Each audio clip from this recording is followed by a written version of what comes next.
మంత్రి full time చదువులకే bad time. CM దగ్గరే ఉండిపోయిన విద్యాశాఖ. తానే ఫుల్ టైం మంత్రినని రేవంత్ రెడ్డి, అయినా అదుపు తప్పిన చదువుల శాఖ.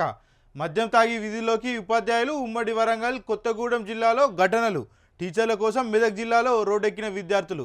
సిబ్బంది లేక బడులు ఊడ్చుకుంటున్న విద్యార్థులు. గురుకులాల్లో నీళ్లు లేక వ్యవసాయ బావుల దగ్గరకు అమ్మాయిలు. ఆందోళనలో సర్కార్ బడుల విద్యార్థుల తల్లిదండ్రులు. ఇక రాష్ట్రంలో విద్యా వ్యవస్థ పనితీరు ప్రశ్నార్థకంగా మారింది. విద్యాశాఖ మీద అజమాయిషి లేకపోవడంతో అటు అధికారులు ఇటు టీచర్లు అదుపు తప్పి ప్రవర్తిస్తున్నారు. ఫలితంగా తరగతి గదుల్లో రూపుదిద్దుకోవాల్సిన విద్యార్థుల రేపటి భవిష్యత్తు అదే తరగతి గదిలో ప్రశ్నార్థకంగా మారుతుంది. టీచర్లకు భయం లేక మద్యం తాగి విధుల్లోకి వస్తున్నారు. పిల్లలే స్వీపర్లుగా మారి పాఠశాల శుభ్రం చేసుకుంటున్నారు. ఇక సంక్షేమ హాస్టళ్లలో విద్యార్థినీలు నీళ్ల కోసం బోర్బావులు పొలాలకు వెళ్తున్నారు.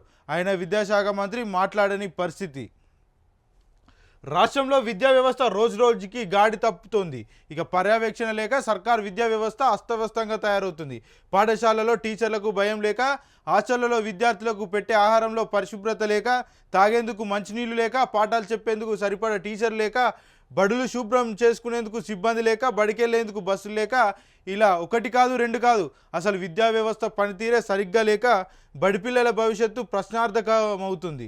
ఇక విద్యాబుద్ధులు నేర్పించాల్సిన ఉపాధ్యాయులు ఏకంగా మద్యం సేవించి పాఠశాలకు వస్తున్నారు.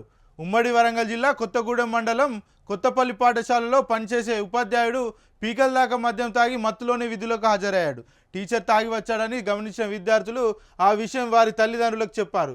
విద్యార్థుల తల్లిదండ్రులతో పాటు గ్రామస్తులంతా పాఠశాలలోకి చేరుకొని ఉపాధ్యాయుని నిలదీశారు. ఇక పాలకుర్తి నియోజకవర్గంలో కొడకండ్ల మండలం గిర్నితాండాలో గిరిజన సంక్షేమ బాలిక సంక్షేమ హాస్టల్కి నీటి వసతి లేక విద్యార్థినులు తీవ్ర ఇబ్బందులు పడుతున్నారు. ఇక హాస్టల్ సమీపంలోని బోర్బావుల దగ్గరికి వెళ్ళి విద్యార్థులే స్వయంగా నీళ్లు తెచ్చుకోవాల్సిన దుస్థితి.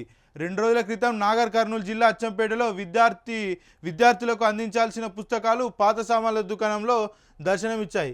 కరీంనగర్ జిల్లా గంగధార మండలం న్యాలకొండపల్లిలో ప్రభుత్వ పాఠశాలకు వెళ్లే విద్యార్థులు బస్సులు సరిపడా లేకపోవడంతో ఒకే బస్సులో 100 మందికి పైగా వెళ్తున్నారు.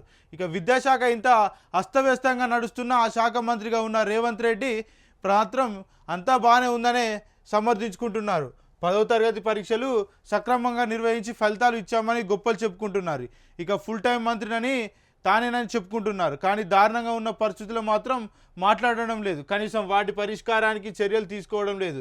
విద్యాశాఖ అధికారులు కూడా ఈ సమస్యల పరిష్కారానికి చర్యలు తీసుకోవడం లేదు. ఇందులో కొన్ని అంశాలు ఇతర శాఖలతో సమన్వయం చేసుకోవాల్సి ఉన్నాయి. కానీ ఇక్కడ కూడా సరైన చర్యలు తీసుకున్న దాఖలాలు కనిపించడం లేదు. ఇక విద్యాశాఖ మంత్రి రాజకీయ కార్యక్రమంలో బిజీగా ఉండడంతో ఆ శాఖ అధికారులు ఎవరికి వారే ఏమన్నా తీరే అన్నట్టుగా వ్యవహరిస్తున్నారనే విమర్శలు కూడా వినిపిస్తున్నాయి.